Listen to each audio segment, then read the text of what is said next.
রবীন্দ্রনাথ ঠাকুর। খণ্ড ২। বর্ষার সন্ধ্যায় আকাশের অন্ধকার যেন ভিজিয়া ভারী হইয়া পড়িয়াছে।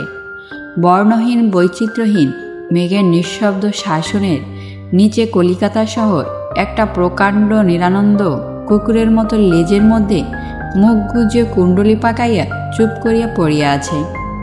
কাল সন্ধ্যা হইতে টিপ টিপ করিয়া কেবলই বর্ষণ হইয়াছে। সেই বৃষ্টিতে রাস্তার মাটিকে কাদা করিয়া তুলিয়াছে, কিন্তু কাদাকে ধুইয়া ভাসাইয়া লইয়া যাইবার মতো বল প্রকাশ করে নাই। আজ বেলা 4টে হইতে বৃষ্টি বন্ধ আছে, কিন্তু মেঘের গতিক ভালো নয়। এইরূপ আসন্ন বৃষ্টির আশঙ্কায় সন্ধ্যাবেলায় নির্জন ঘরের মধ্যে যখন মন টেকে না এবং বাহিরেও যখন আরাম পাওয়া যায় না, সেই সময়টাতে দুটি লোক একটি তেতলা বাড়ির স্যাঁতসেঁতে ছাদে দুটি বেতের মোড়ার উপর বসিয়া আছে। এই দুই বন্ধু যখন ছোট ছিল তখন স্কুল হইতে ফিরিয়া আসিয়া এই ছাদে ছুটাছুটি খেলা করিয়াছে। পরীক্ষার পূর্বে উভয়ে চিৎকার করিয়া পড়া আবৃত্তি করিতে করিতে এই ছাদে দ্রুত পদে পাগলের মতো পায়চারি করিয়া বেরিয়েছে। গ্রীষ্মকালে কলেজ হইতে ফিরিয়া রাত্রে এই ছাদের উপরেই আহার করিয়াছে। তারপরে তর্ক করিতে করিতে কতদিন রাত্রি 2টা হইয়া গেছে, এবং সকালে রৌদ্র আসিয়া যখন তাহাদের মুখের উপর পড়িয়াছে তখন চমকিয়া জাগিয়া উঠিয়া দেখিয়াছে সেইখানেই মাদুরের উপরে দুজন ঘুমাইয়া পড়িয়াছিল। কলেজে পাশ করা যখন একটাও আর বাকি রহিল না, তখনই এই ছাদের উপরে মাসে একবার করিয়া যে হিন্দু হিতৈষী সবার অধিবেশন হইয়া আসিয়াছে, এই দুই বন্ধুর মধ্যে একজন তাহার সভাপতি এবং আর একজন তাহার সেক্রেটারি। যে ছিল সভাপতি তাহার নাম গৌরমোহন। তাহাকে আত্মীয় বন্ধুরা গোরা বলিয়া ডাকে। সে চারিদিকের সকলকে যেন খাপ ছাড়া রকমের ছাড়াইয়া উঠিয়াছে। তাহাকে তাহার কলেজের পণ্ডিত মহাশয় রজতগিরি বলিয়া ডাকিতেন। তাহার গায়ের রংটা কিছু উগ্র রকমের সাদা, হলদের আভা তাহাকে একটুও স্নিগ্ধ করিয়া আনে নাই।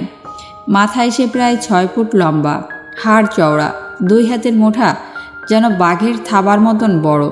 গলার আওয়াজ এমনই মোটা ও গম্ভীর যে হঠাৎ শুনিলে কে রে বলিয়া চমকিয়া উঠিতে হয়। তাহার মুখের গড়নও আবশ্যক রকমের বড় এবং অতিরিক্ত রকমের মজবুত। চল এবং চিবুকের হাড় যেন দুর্গদ্বারের দৃঢ় অর্গলের মতো। চোখের উপর ভুরু রেখা নাই বলিলেই হয়, এবং সেখানকার কপালটা কানের দিকে চওড়া হইয়া গেছে। ওষ্ঠাধর পাতলা এবং চাপা।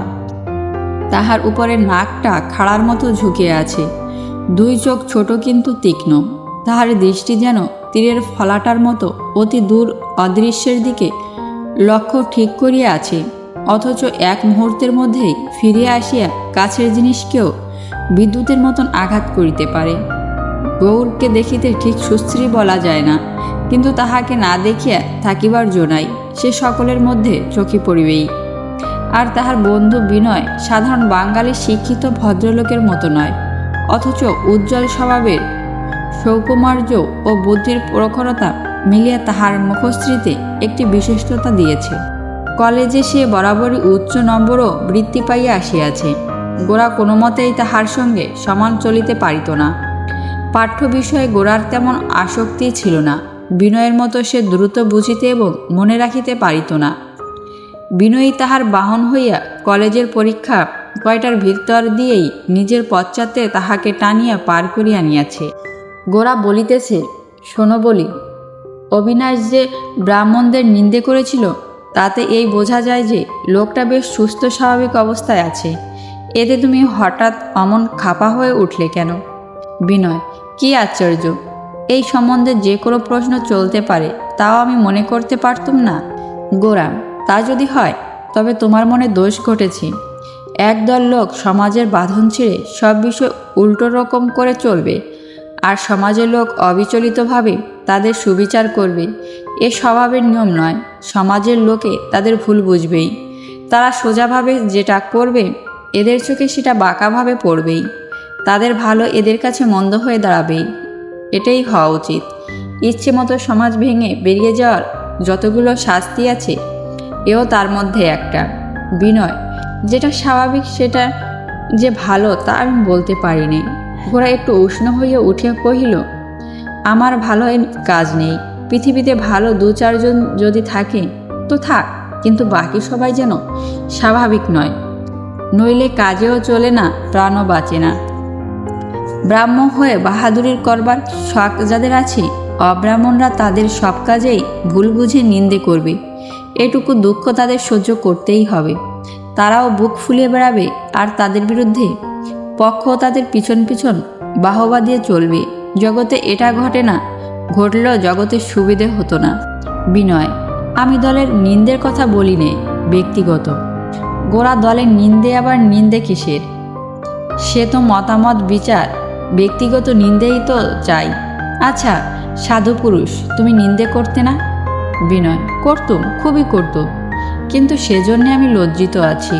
গোরা তাহার ডান হাতে মুঠা শক্ত করিয়া কহিল, না বিনয়, এ চলবে না, কিছুতেই না। বিনয় কিছুক্ষণ চুপ করিয়া রহিল, তারপরে কহিল, কেন, কি হয়েছে? তোমার ভয় কিসের?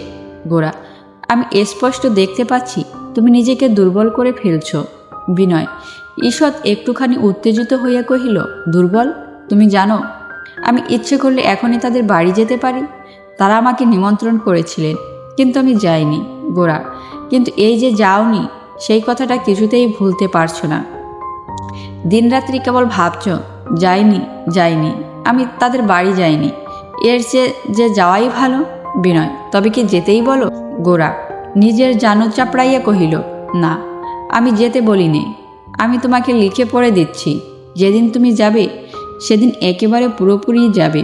তার পরদিন থেকেই তাদের বাড়ির খানা খেতে শুরু করবে এবং ব্রাহ্ম সমাজের খাতায় নাম লিখিয়ে একেবারে দিগ্বিজয়ী প্রচারক হয়ে উঠবে। বিনয়, বলো কি তারপরে? গোরা, আর তারপরে? মরার বাড়া তো গাল নেই। ব্রাহ্মণের ছেলে হয়ে তুমি গো ভাগাড়ে গিয়ে মরবে। তোমার আচার বিচার কিছুই থাকবে না। কম্পাস ভাঙা কাণ্ডারির মতো তোমার পূর্ব পশ্চিমের জ্ঞান লোপ পেয়ে যাবে। তখন মনে হবে জাহাজ বন্দরে উত্তীর্ণ করাইয়ে কুসংস্কার, সংকীর্ণতা কেবল না হোক ভেসে চলে যাওয়াই যথার্থ জাহাজ চালানো। কিন্তু এসব কথা নিয়ে বকাবকি করতে আমার ধৈর্য থাকে না। আমি বলি, তুমি যাও, অধপাতের মুখের সামনে পা বাড়িয়ে দাঁড়িয়ে থেকে আমাদের সুগ্ধ কেন ভয়ে ভয়ে রেখে দিয়েছ? বিনয় হাসিয়া উঠিল, কহিল, ডাক্তার আশা ছেড়ে দিলে যে রোগী সবসময় মরে তা নয়। আমি তো নিদেনকালের কোনো লক্ষণ বুঝতে পারছি নে। গোরা, পারছো না? বিনয়, না। গোরা, নারী ছাড়ে করছে না। বিনয়, না, দিব্যি জোর আছে। গোরা, মনে হচ্ছে না যে শ্রীহস্তে যদি পরিবেশন করে তবে শ্লেচ্ছের অন্নই দেবতার ভোগ। বিনয় অত্যন্ত সংকুচিত হয়ে উঠিল, কহিল, গোরা বাস, এইবার থামো। গোরা, কেন? এর মধ্যে তো অবরোর কোনো কথা নেই। পুরুষ মানুষের সঙ্গে যার শেক হ্যান্ড চলে, সেই পবিত্র করপল্লবের উল্লেখটি পর্যন্ত যখন তোমার সহ্য হলো না, তদা নাশংসে মরণায় সঞ্জয়। বিনয়, দেখো গোরা, আমি স্ত্রী জাতিকে ভক্তি করে থাকি, আমাদের শাস্ত্রেও। গোরা, স্ত্রী জাতিকে যেভাবে ভক্তি করছো তার জন্য শাস্ত্রের দোহাই পড়ে না। ওকে ভক্তি বলে না, যা বলে তা যদি মুখে আনি তো মারতে আসবে। বিনয়, এই তুমি গায়ের জোরে বলছো? গোরা, শাস্ত্রে মেয়েদের বলেন পূজাহা গৃহদীপ্তয়া, তারা পূজাহা কেননা গৃহকে দীপ্তি দেন, পুরুষ মানুষের হৃদয়কে দীপ্ত করে তোলেন বলে বিলিতি বিধানে তাদের যে মান দেওয়া হয় তাকে পূজা না বললেই ভালো হয়। বিনয়, কোনো কোনো স্থলে বিকৃতি দেখা যায় বলে কি একটা বড় ভাবের উপর ওরকম কটাক্ষপাত করা উচিত? গোরা অধীর হইয়া কহিল, বিনু, এখন যখন তোমার বিচার করার বুদ্ধি গেছে তখন আমার কথাটা মেনেই নাও। আমি বলছি, বিলিতি শাস্ত্রের স্ত্রী জাতি সম্বন্ধে যে সমস্ত অভুক্তি আছে তার ভিতরকার কথাটা হচ্ছে বাসনা। স্ত্রী জাতিকে পূজা করবার জায়গা হলো মার ঘর, সতীলক্ষ্মী গৃহিণীর আসন। সেখান থেকে সরিয়ে এনে তাদের যে স্তব করা হয় তার মধ্যে অপমান লুকিয়ে আছে। পতঙ্গের মতো তোমার মনটা যে কারণে পরেশবাবুর বাড়ির চারিদিকে ঘুরছি, ইংরেজিতে তাকে বলে থাকে লাভ। কিন্তু ইংরেজের নকল ওই লাভ ব্যাপারটাকে সংসারের মধ্যে একটা চরম পুরুষার্থ বলে উপাসনা করতে হবে। এমন বাদরামি যেন তোমাকে না পেয়ে বসে। বিনয় কষা হতো তাজা ঘোড়ার মতো লাফাইয়া উঠিয়া কহিল, আহ গোরা, থাক, যথেষ্ট হয়েছে। গোরা, কোথায় যথেষ্ট হয়েছে? কিছুই হয়নি। স্ত্রী আর পুরুষকে তাদের স্বস্থানে বেশ সহজ করে দেখতে শিখিনি বলেই আমরা কতগুলো কবিত্ব জমা করে তুলেছি। বিনয় কহিল, আচ্ছা মানছি, স্ত্রী পুরুষের সম্বন্ধ ঠিক যে জায়গাটাতে থাকলে সহজ হতে পারত, আমরা প্রবৃত্তির ঝোঁকে সেটা লঙ্ঘন করি এবং সেটাকে মিথ্যে করে তুলি। কিন্তু এই অপরাধটা কি কেবল বিদেশেরই?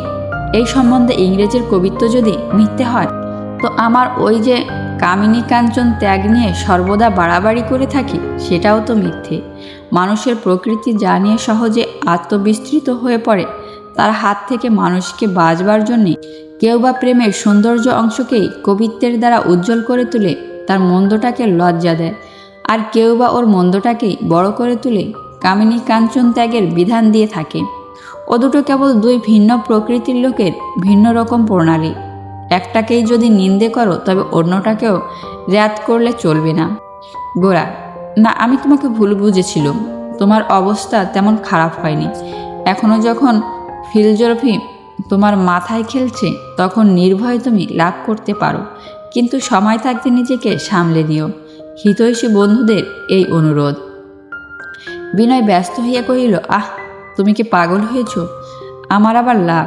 তবে এ কথা আমাকে স্বীকার করতেই হবে যে পরেশবাবুদের আমি যেটুকু দেখেছি এবং ওদের সম্বন্ধে যা শুনেছি, তাতে ওদের প্রতি আমার যথেষ্ট শ্রদ্ধা হয়েছে। বোধ করি তাই ওদের ঘরের ভিতরকার জীবনযাত্রাটা কীরকম সেটা জানবার জন্যে আমার একটা আকর্ষণ হয়েছিল। গোরা, উত্তম কথা, সেই আকর্ষণটাই সামলে চলতে হবে। ওদের সম্বন্ধে প্রাণী বৃত্তান্তের অধ্যায়টা না হয় অনাবিকৃততেই রইল। বিশেষত ওরা হলেন শিকারী প্রাণী। ওদের ভিতরকার ব্যাপার জানতে গিয়ে শেষকালে এত দূর পর্যন্ত ভিতরে যেতে পারে যে তোমার টিকিটি পর্যন্ত দেখবার্য থাকবে না। বিনয়, দেখো, তোমার একটা দোষ আছে। তুমি মনে করো যত কিছু শক্তি ঈশ্বর কেবল একলা তোমাকেই দিয়েছেন, আর আমরা সবাই দুর্বল প্রাণী। কথাটা গোরাকে হঠাৎ যেন নূতন করিয়া ঠেকিল। সে উৎসাহবেগে বিনয়ের পিঠে এক চাপড় মারিয়া কহিল, ঠিক বলেছ, ওইটে আমার দোষ, আমার মস্ত দোষ। বিনয়, উহ, এর চেয়েও তোমার আর একটা মস্ত দোষ আছে। অন্য লোকের শিরদাঁড়ার উপরে কতটা আঘাত ছয়, তার ওজনবোধ তোমার একেবারেই নেই। এমন সময় গোরার বড় বইমাত্র ভাই মহিম তাহার পরিপুষ্ট শরীর লইয়া হাঁপাইতে হাঁপাইতে উপরে আসিয়া কহিল, গোরা। গোরা তাড়াতাড়ি চৌকি ছাড়িয়া উঠিয়া দাঁড়াইয়া কহিল, আজ্ঞে। মহিম, দেখতে এলুম বর্ষার জলধরণ পটল আমাদের ছাদের উপরে গর্জন করতে নেমেছে কিনা। আজ ব্যাপারখানা কি? ইংরেজকে বুঝি এতক্ষণে ভারত সমুদ্রের অর্ধেকটা পথ পার করে দিয়েছে। ইংরেজের বিশেষ কোনো লোকসান দেখছি নে, কিন্তু নিচের ঘরে মাথা ধরে বড় বউ পড়ে আছে। সিংহনাদে তারই যা অসুবিধা হচ্ছে। এই বলিয়া মহিম নিচে চলিয়া গেলেন। গোরা লজ্জা পাইয়া দাঁড়াইয়া রহিল। লজ্জার সঙ্গে ভিতরে একটু রাগও জ্বলিতে লাগিল। তাহা নিজের বা অন্যের পরে ঠিক বলা যায় না। একটু পরে সে ধীরে ধীরে যেন আপন মনে কহিল, সব বিষয়ে যতটা দরকার আমি তার চেয়ে অনেক বেশি জোর দিয়ে ফেলি। সেটা যে অন্যের পক্ষে কতটা অসহ্য তা আমার ঠিক মনে থাকে না। বিনয় গৌরের কাছে আসিয়া সস্নেহে তার হাত ধরিল। বন্ধুরা, ভুল ত্রুটি ক্ষমা করে দেখবেন, আর আমার চ্যানেলটি সাবস্ক্রাইব করে আমার সাথে থাকবেন। পরবর্তী পর্ব দেখার জন্য আমাদের সাথেই থাকুন।